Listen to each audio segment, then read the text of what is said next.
ಎಲ್ಲರಿಗೂ ನಮಸ್ಕಾರ. ಓಂ ನಮಃ ಶಿವಾಯ. ಇಂದು ಈ ವಿಡಿಯೋದ ಮೂಲಕ ಮಿಥುನ ರಾಶಿಯವರ ಜಾತಕದ ಫಲಿತಾಂಶಗಳ ಬಗ್ಗೆ ತಿಳಿದುಕೊಳ್ಳೋಣ. ಆಗಸ್ಟ್ ತಿಂಗಳಲ್ಲಿ ಈ ರಾಶಿಯವರಿಗೆ ಯಾವ ವಿಷಯಗಳಲ್ಲಿ ಶುಭ ಫಲಗಳು ದೊರೆಯಲಿದೆ, ಯಾವ ವಿಷಯಗಳಲ್ಲಿ ಎಚ್ಚರಿಕೆ ವಹಿಸಬೇಕು ಎಂಬುದನ್ನು ವಿವರವಾಗಿ ತಿಳಿದುಕೊಳ್ಳೋಣ. ನಮ್ಮ ಚಾನೆಲ್ಗೆ ಇನ್ನೂ ಸಬ್ಸ್ಕ್ರೈಬ್ ಮಾಡದವರು ಈಗಲೇ ಸಬ್ಸ್ಕ್ರೈಬ್ ಮಾಡಿ. ಈ ವಿಡಿಯೋ ನಿಮಗೆ ಇಷ್ಟವಾಗಿದ್ದರೆ ಓಂ ಮಹಾಲಕ್ಷ್ಮಿಯೇ ನಮಃ ಎಂದು ಕಮೆಂಟ್ ಮಾಡಿ. ಈಗ ಇಂದಿನ ರಾಶಿ ಭವಿಷ್ಯದ ಬಗ್ಗೆ ತಿಳಿದುಕೊಳ್ಳೋಣ. ಮಿಥುನ ರಾಶಿಯವರೇ, ಈ ತಿಂಗಳ ನಿಮ್ಮ ಜೀವನದಲ್ಲಿ ಒಂದು ವಿಶೇಷ ದೈವಿಕ ಶಕ್ತಿ ನಿಮ್ಮೊಂದಿಗೆ ಇರುವುದನ್ನು ನೀವು ಅನುಭವಿಸಬಹುದು. ಹಲವು ವರ್ಷಗಳಿಂದ ನಿಮ್ಮನ್ನು ಕಾಪಾಡುತ್ತಾ ನೀವು ಸಂಕಷ್ಟದಲ್ಲಿದ್ದಾಗ ನೆರಳಿನಂತೆ ನಿಮ್ಮ ಹಿಂದೆ ನಿಂತು ರಕ್ಷಿಸುತ್ತಿರುವ ಆ ದೈವಿಕ ಶಕ್ತಿಯ ಬಗ್ಗೆ ಇಂದು ತಿಳಿದುಕೊಳ್ಳಲಿದ್ದೀರಿ. ಆ ಶಕ್ತಿ ನಿಮ್ಮಿಂದ ಏನನ್ನು ನಿರೀಕ್ಷಿಸುತ್ತಿದೆ ಎಂಬುದನ್ನು ಈ ವಿಡಿಯೋದಲ್ಲಿ ತಿಳಿದುಕೊಳ್ಳಬಹುದು. ಕಳೆದ ಕೆಲವು ವರ್ಷಗಳಿಂದ ನಿಮಗೆ ಸಿಗಬೇಕಾಗಿದ್ದ ಗೌರವ, ಹಣ, ಅವಕಾಶ ಅಥವಾ ಕಳೆದು ಹೋದ ಸಂಬಂಧಗಳು ಮತ್ತೆ ನಿಮ್ಮ ಜೀವನಕ್ಕೆ ಮರಳುವ ಸಾಧ್ಯತೆಗಳು ಹೆಚ್ಚಾಗಿದೆ. ನೀವು ಬಹಳ ದಿನಗಳಿಂದ ಕಾಯುತ್ತಿದ್ದ ಅನೇಕ ಆಸೆಗಳು ಈಡೇರುವ ಸಮಯ ಹತ್ತಿರ ಬಂದಿದೆ. ಈ ತಿಂಗಳ ನಿಮ್ಮ ಜೀವನದಲ್ಲಿ ಒಂದು ಮಹತ್ವದ ಬದಲಾವಣೆಗೆ ನಾಂದಿಯಾಗುವ ದಿನವಾಗಬಹುದು. ಇದುವರೆಗೆ ಆರ್ಥಿಕ ಸಂಕಷ್ಟದಲ್ಲಿದ್ದವರಿಗೂ ಉತ್ತಮ ಅವಕಾಶ ದೊರೆಯುವ ಯೋಗವಿದೆ. ನಿಮ್ಮ ಜಾತಕದಲ್ಲಿ ಶುಕ್ರ ಗ್ರಹವು ಲಾಭಸ್ಥಾನಕ್ಕೆ ಪ್ರವೇಶಿಸುತ್ತಿರುವ ಕಾರಣ ಲಕ್ಷ್ಮೀನಾರಾಯಣ ಯೋಗ ನಿರ್ಮಾಣವಾಗುತ್ತಿದೆ ಎಂದು ಜ್ಯೋತಿಷ್ಯ ಶಾಸ್ತ್ರ ತಿಳಿಸುತ್ತದೆ. ಲಕ್ಷ್ಮೀದೇವಿಯ ಅನುಗ್ರಹ ಇರುವಲ್ಲಿ ಧನ, ಸಮೃದ್ಧಿ ಮತ್ತು ಸುಖಕ್ಕೆ ಕೊರತೆ ಇರುವುದಿಲ್ಲ. ಇದೇ ಕಾರಣದಿಂದಾಗಿ ಮುಂದಿನ ದಿನಗಳಲ್ಲಿ ನಿಮ್ಮ ಜೀವನದಲ್ಲಿ ಆರ್ಥಿಕವಾಗಿ ಉತ್ತಮ ಬೆಳವಣಿಗೆ ಕಾಣುವ ಸಾಧ್ಯತೆ ಇದೆ. ನಿಮ್ಮನ್ನು ಇಷ್ಟು ವರ್ಷಗಳಿಂದ ಕಾಪಾಡುತ್ತಿರುವ ಈ ದೈವಿಕ ಶಕ್ತಿ ಕೇವಲ ನಿಮ್ಮ ಪ್ರಾಣವನ್ನಷ್ಟೇ ರಕ್ಷಿಸಿಲ್ಲ. ನೀವು ಅವಮಾನಕ್ಕೊಳಗಾದ ಸಂದರ್ಭದಲ್ಲೂ, ಇತರರು ನಿಮ್ಮನ್ನು ತಗ್ಗಿಸಿ ಮಾತನಾಡಿದಾಗಲೂ, ನಿಮ್ಮ ವಿರುದ್ಧ ಕೆಲವರು ಸಂಚು ರೂಪಿಸಿದಾಗಲೂ ಆ ಶಕ್ತಿ ನಿಮ್ಮ ಬೆನ್ನಿಗೆ ನಿಂತಿದೆ. ನಿಮ್ಮ ಒಳ್ಳೆಯ ಮನಸ್ಸು, ಪ್ರಾಮಾಣಿಕತೆ ಮತ್ತು ಯಾರಿಗೂ ಕೆಡುಕು ಬಯಸದ ಸ್ವಭಾವವೇ ಆ ದೈವಿಕ ಶಕ್ತಿಯನ್ನು ನಿಮ್ಮತ್ತ ಸೆಳೆದಿದೆ. ನೀವು ಇತರರನ್ನು ನೋಡಿ ಅಸೂಯೆ ಪಡುವುದಿಲ್ಲ. ನಿಮ್ಮ ಶ್ರಮದಿಂದಲೇ ಮುಂದೆ ಬರಬೇಕು ಎಂದು ಬಯಸುವ ವ್ಯಕ್ತಿಯಾಗಿದ್ದೀರಿ. ಇದೇ ನಿಮ್ಮ ದೊಡ್ಡ ಶಕ್ತಿ. ನಿಮ್ಮ ಸತ್ಕರ್ಮಗಳು ಮತ್ತು ಭಗವಂತನ ಮೇಲಿರುವ ನಂಬಿಕೆಯೇ ನಿಮ್ಮ ಜೀವನದಲ್ಲಿ ಈ ಶುಭ ಸಮಯವನ್ನು ತರಲು ಕಾರಣವಾಗಿದೆ. ಎಷ್ಟೇ ಕಷ್ಟಗಳು ಬಂದರೂ ದೇವರ ಮೇಲಿನ ವಿಶ್ವಾಸವನ್ನು ಕಳೆದುಕೊಳ್ಳದೆ ಮುಂದುವರಿಯುವುದರಿಂದ ಈಗ ದೈವ ಕೃಪೆ ನಿಮ್ಮ ಜೀವನದಲ್ಲಿ ಸ್ಪಷ್ಟವಾಗಿ ಕಾಣಿಸಿಕೊಳ್ಳುವ ಸಮಯ ಬಂದಿದೆ. ಇನ್ನು ಕೆಲವೇ ದಿನಗಳಲ್ಲಿ ನೀವು ಬಹಳ ವರ್ಷಗಳಿಂದ ಬಯಸುತ್ತಿದ್ದ ಯಾವುದಾದರೂ ಒಂದು ಪ್ರಮುಖ ಆಸೆ ಈಡೇರುವ ಸಾಧ್ಯತೆ ಇದೆ. ಅದು ಹಣವಾಗಿರಬಹುದು, ಗೌರವವಾಗಿರಬಹುದು, ಸ್ವಂತ ಮನೆ, ವಾಹನ ಅಥವಾ ಕುಟುಂಬದ ಸಂತೋಷವಾಗಿರಬಹುದು.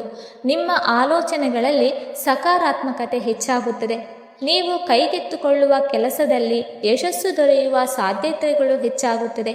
ಇದುವರೆಗೆ ನಿಮ್ಮ ಪ್ರಗತಿಗೆ ಅಡ್ಡಿಯಾಗಿದ್ದ ಅನೇಕ ಸಮಸ್ಯೆಗಳು ನಿಧಾನವಾಗಿ ದೂರವಾಗಲು ಆರಂಭಿಸುತ್ತದೆ. ಆದರೆ ಈ ಶುಭ ಸಮಯವನ್ನು ಸಂಪೂರ್ಣವಾಗಿ ಅನುಭವಿಸಲು ನೀವು ಒಂದು ವಿಷಯವನ್ನು ಎಂದಿಗೂ ಮರೆಯಬಾರದು.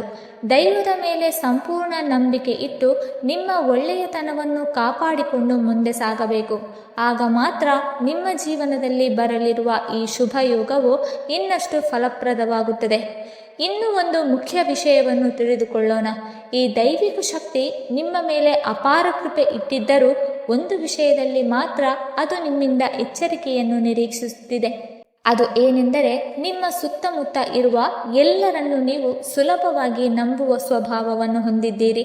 ನಿಮ್ಮ ಮನಸ್ಸಿನ ಮಾತುಗಳನ್ನು, ನಿಮ್ಮ ಯೋಜನೆಗಳನ್ನು, ನಿಮ್ಮ ಭವಿಷ್ಯದ ಕನಸುಗಳನ್ನು ಎಲ್ಲರೊಂದಿಗೂ ಹಂಚಿಕೊಳ್ಳುತ್ತಿದ್ದೀರಿ. ಆದರೆ ನಿಮ್ಮ ಸುತ್ತಲಿರುವ ಪ್ರತಿಯೊಬ್ಬರೂ ನಿಮ್ಮ ಒಳಿತನ್ನೇ ಬಯಸುತ್ತಾರೆ ಎಂದು ಭಾವಿಸಬೇಡಿ. ಕೆಲವರು ಹೊರಗೆ ಸ್ನೇಹಿತರಂತೆ ವರ್ತಿಸಿದರೂ ಒಳಗಿನಿಂದ ನಿಮ್ಮ ಪ್ರಗತಿಯನ್ನು ಸಹಿಸಿಕೊಳ್ಳಲು ಸಾಧ್ಯವಾಗದೆ ಅಸೂಯೆ ಪಡುತ್ತಿರಬಹುದು. ನೀವು ಮುಂದೆ ಸಾಗಬಾರದು ಎಂದು ಬಯಸುವವರು ಇರಬಹುದು. ಕಳೆದ ಕೆಲವು ತಿಂಗಳುಗಳಿಂದ ನಿಮ್ಮ ಜೀವನದಲ್ಲಿ ಕೆಲವು ಕೆಲಸಗಳು ಕೊನೆಯ ಕ್ಷಣದಲ್ಲಿ ನಿಂತು ಹೋಗುತ್ತಿರುವುದು, ಯೋಜನೆಗಳು ವಿಫಲವಾಗುತ್ತಿರುವುದು, ಮನಸ್ಸಿನಲ್ಲಿ ಕಾರಣವಿಲ್ಲದ ಆತಂಕ ಮತ್ತು ಗೊಂದಲ ಹೆಚ್ಚಾಗುತ್ತಿರುವುದು, ಇಂತಹ ಸಂದರ್ಭಗಳನ್ನು ನೀವು ಅನುಭವಿಸದಿದ್ದರೆ ಅದರ ಹಿಂದೆ ನಿಮ್ಮ ಸುತ್ತಲಿನ ಕೆಲವು ನಕಾರಾತ್ಮಕ ವ್ಯಕ್ತಿಗಳ ಪ್ರಭಾವವೂ ಇರಬಹುದು ಎಂದು ಜ್ಯೋತಿಷ್ಯ ನಂಬಿಕೆ ಹೇಳುತ್ತದೆ. ಆದ್ದರಿಂದ ಮುಂದಿನ ಕೆಲವು ದಿನಗಳ ಕಾಲ ನಿಮ್ಮ ವೈಯಕ್ತಿಕ ವಿಷಯಗಳನ್ನು ಯಾರೊಂದಿಗೂ ಅನಗತ್ಯವಾಗಿ ಹಂಚಿಕೊಳ್ಳಬೇಡಿ. ಇದೀಗ ನಿಮ್ಮ ಜಾತಕದಲ್ಲಿ ಶುಕ್ರ ಗ್ರಹದ ಬಲ ಹೆಚ್ಚುತ್ತಿರುವ ಕಾರಣ ಲಕ್ಷ್ಮೀದೇವಿಯ ಅನುಗ್ರಹವೂ ಹೆಚ್ಚಾಗುತ್ತಿದೆ ಎಂದು ಪರಿಗಣಿಸಲಾಗುತ್ತದೆ. ಈ ಸಮಯದಲ್ಲಿ ನೀವು ಹಣದ ವಿಷಯದಲ್ಲಿ ಹೆಚ್ಚು ಜಾಗರೂಕರಾಗಿರಬೇಕು. ಅನಗತ್ಯ ಖರ್ಚುಗಳನ್ನು ಸಾಧ್ಯವಾದಷ್ಟು ತಪ್ಪಿಸಿ. ಯಾವುದೇ ವಸ್ತುವನ್ನು ಖರೀದಿಸುವ ಮೊದಲು ಅದು ನಿಜವಾಗಿಯೂ ಅಗತ್ಯವೇ ಎಂದು 2 ಬಾರಿ ಯೋಚಿಸಿ. ಹೂಡಿಕೆ ಮಾಡುವುದಾದರೆ ಆತುರ ಪಡಬೇಡಿ. ವಿಶ್ವಾಸಾರ್ಹ ಸಲಹೆ ಪಡೆದು ಮಾತ್ರ ನಿರ್ಧಾರ ತೆಗೆದುಕೊಳ್ಳಿ. ಇಂದು ಉಳಿಸುವ 1 ರೂಪಾಯಿಯು ನಾಳೆ ನಿಮಗೆ ದೊಡ್ಡ ಸಹಾಯವಾಗಬಹುದು. ಈ ಕೆಲವು ದಿನಗಳಲ್ಲಿ ನಿಮ್ಮ ಮಾತಿನ ಮೇಲೂ ವಿಶೇಷ ಗಮನವಿರಲಿ. ಯಾರನ್ನು ನೋಯಿಸುವ ರೀತಿಯಲ್ಲಿ ಮಾತನಾಡಬೇಡಿ. ಕೋಪದಿಂದ ಹೇಳಿದ ಒಂದು ಮಾತು ಒಳ್ಳೆಯ ಸಂಬಂಧವನ್ನು ಹಾಳು ಮಾಡಬಹುದು. ಸಾಧ್ಯವಾದಷ್ಟು ಶಾಂತ ಮನಸ್ಸಿನಿಂದ ವರ್ತಿಸಿ. ಹಿರಿಯರಿಗೆ ಗೌರವ ನೀಡಿ, ಮಹಿಳೆಯರನ್ನು ಸನ್ಮಾನಿಸಿ. ಅಗತ್ಯ ಇರುವವರಿಗೆ ನಿಮ್ಮಿಂದ ಆದಷ್ಟು ಸಹಾಯ ಮಾಡಿ. ಈ ರೀತಿಯ ಸತ್ಕಾರ್ಯಗಳು ನಿಮ್ಮ ಜೀವನದಲ್ಲಿ ಸಕಾರಾತ್ಮಕ ಫಲಿತಾಂಶಗಳನ್ನು ತರಬಹುದು ಎಂಬುದನ್ನು ನಂಬಿ. ಈ ಸಮಯದಲ್ಲಿ ನಿಮ್ಮ ಜೀವನದಲ್ಲಿ ಹೊಸ ಅವಕಾಶಗಳು ಬರಬಹುದು. ಅವು ಸಣ್ಣದಾಗಿ ಕಂಡರೂ ನಿರ್ಲಕ್ಷಿಸಬೇಡಿ. ಒಂದು ದೂರವಾಣಿ ಕರೆ, ಹೊಸ ಪರಿಚಯ, ಹಿರಿಯರಿಂದ ಸಿಗುವ ಪ್ರಶಂಸೆ ಅಥವಾ ಸಣ್ಣ ಜವಾಬ್ದಾರಿಯು ಮುಂದಿನ ದಿನಗಳಲ್ಲಿ ದೊಡ್ಡ ಯಶಸ್ಸಿಗೆ ಕಾರಣವಾಗಬಹುದು. ಆದ್ದರಿಂದ ಪ್ರತಿಯೊಂದು ಅವಕಾಶವನ್ನು ಗೌರವದಿಂದ ಸ್ವೀಕರಿಸಿ. ತಾಳ್ಮೆ ಮತ್ತು ವಿವೇಕದಿಂದ ಮುಂದುವರಿಯಿರಿ. ನಿಮ್ಮ ಪರಿಶ್ರಮಕ್ಕೆ ತಕ್ಕ ಫಲ ದೊರೆಯುವ ಸಮಯ ಈಗ ನಿಧಾನವಾಗಿ ಆರಂಭವಾಗುತ್ತಿದೆ. ನಿಮ್ಮ ಜೀವನದಲ್ಲಿ ಅತ್ಯಂತ ಮಹತ್ವದ ಸಮಯವಾಗಿರಬಹುದು. ಈ ಅವಧಿಯಲ್ಲಿ ನೀವು ಕೆಲವು ಸಣ್ಣ ಸಣ್ಣ ಜಾಗೃತಿಗಳನ್ನು ಪಾಲಿಸಿದರೆ ಉತ್ತಮ ಫಲಗಳು ಪಡೆಯುವ ಸಾಧ್ಯತೆ ಹೆಚ್ಚಾಗುತ್ತದೆ. ಮೊದಲನೆಯದಾಗಿ ನಿಮ್ಮ ಖರ್ಚಿನ ಮೇಲೆ ನಿಯಂತ್ರಣವಿರಲಿ.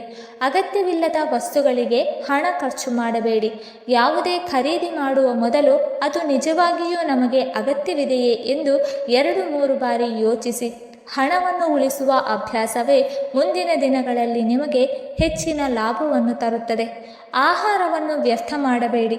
ಮನೆಯಲ್ಲಿ ತಯಾರಿಸಿದ ಆಹಾರವಾಗಲಿ ಅಥವಾ ಹೊರಗಿನಿಂದ ತಂದ ಆಹಾರವಾಗಲಿ ಅದನ್ನು ಗೌರವದಿಂದ ಬಳಸಿ.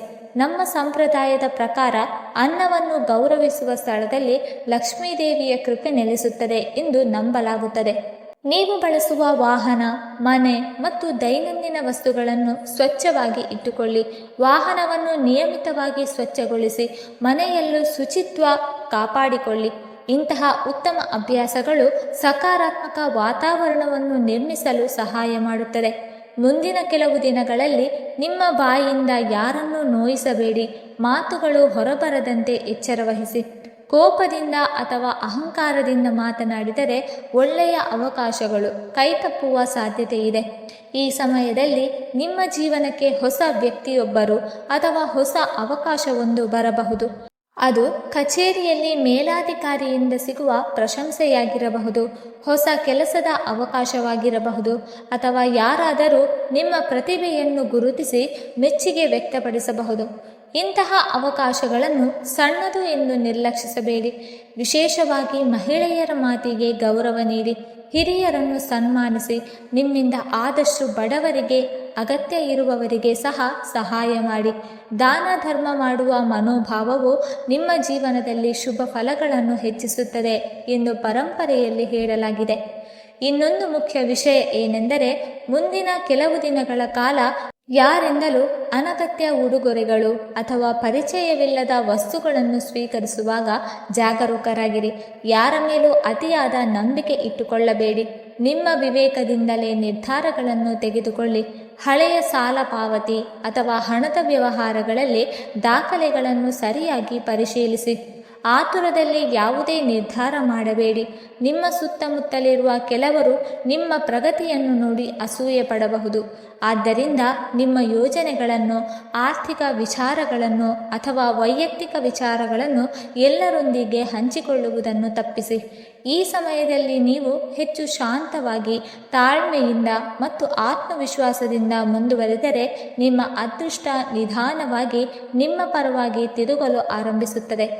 ಗಮನದಲ್ಲಿರಲಿ, ನಿಮ್ಮ ಪರಿಶ್ರಮ, ನಿಮ್ಮ ಪ್ರಾಮಾಣಿಕತೆ ಮತ್ತು ನಿಮ್ಮ ಸಕಾರಾತ್ಮಕ ಮನೋಭಾವವೇ ನಿಮ್ಮ ನಿಜವಾದ ಶಕ್ತಿ. ದೇವರ ಮೇಲಿನ ನಂಬಿಕೆಯ ಜೊತೆಗೆ ನಿಮ್ಮ ಪ್ರಯತ್ನವನ್ನು ಮುಂದುವರಿಸಿದರೆ ಆಗ ನಿಮ್ಮ ಜೀವನದಲ್ಲಿ ಉತ್ತಮ ಅವಕಾಶಗಳು ಒಂದರ ಹಿಂದೆ ಒಂದರಂತೆ ಬರಲು ಪ್ರಾರಂಭಿಸುತ್ತದೆ.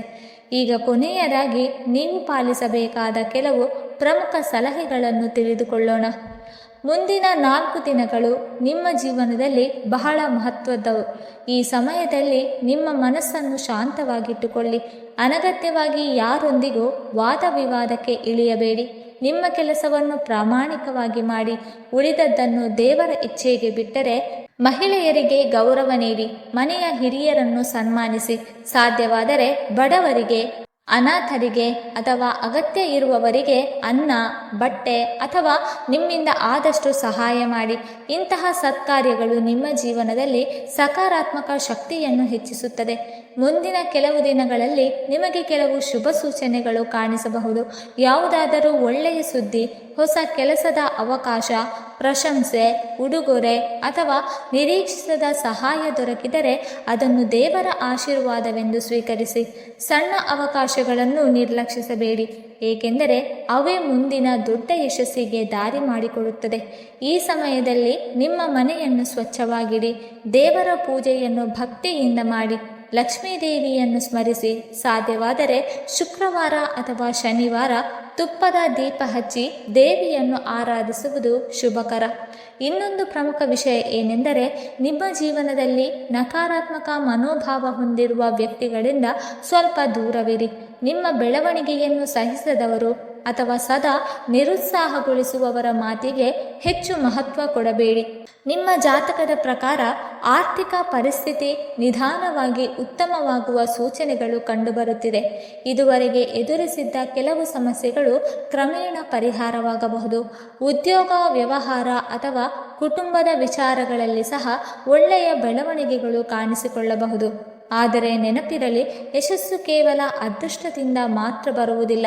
ಪರಿಶ್ರಮ, ಪ್ರಾಮಾಣಿಕತೆ ಮತ್ತು ಸರಿಯಾದ ನಿರ್ಧಾರಗಳು ನಿಮ್ಮ ಜೀವನವನ್ನು ಬದಲಾಯಿಸುತ್ತದೆ. ದೇವರ ಮೇಲಿನ ನಂಬಿಕೆ ಇರಲಿ, ಆದರೆ ಅದೇ ನಿಮ್ಮ ಕರ್ತವ್ಯವನ್ನು ಮರೆಯಬೇಡಿ. ವೀಕ್ಷಕರೇ, ಈ ವಿಡಿಯೋ ನಿಮಗೆ ಇಷ್ಟವಾಗಿದ್ದರೆ ದಯವಿಟ್ಟು ಲೈಕ್ ಮಾಡಿ, ಶೇರ್ ಮಾಡಿ ಮತ್ತು ಜೈ ಶ್ರೀಕೃಷ್ಣ ಎಂದು ಕಮೆಂಟ್ ಮಾಡಿ. ಹಾಗೆ ಮುಂದಿನ ವಿಡಿಯೋಸ್ಗಳಿಗಾಗಿ ನಮ್ಮ ಚಾನಲನ್ನು ಸಬ್ಸ್ಕ್ರೈಬ್ ಮಾಡಿಕೊಳ್ಳಿ. ಧನ್ಯವಾದಗಳು.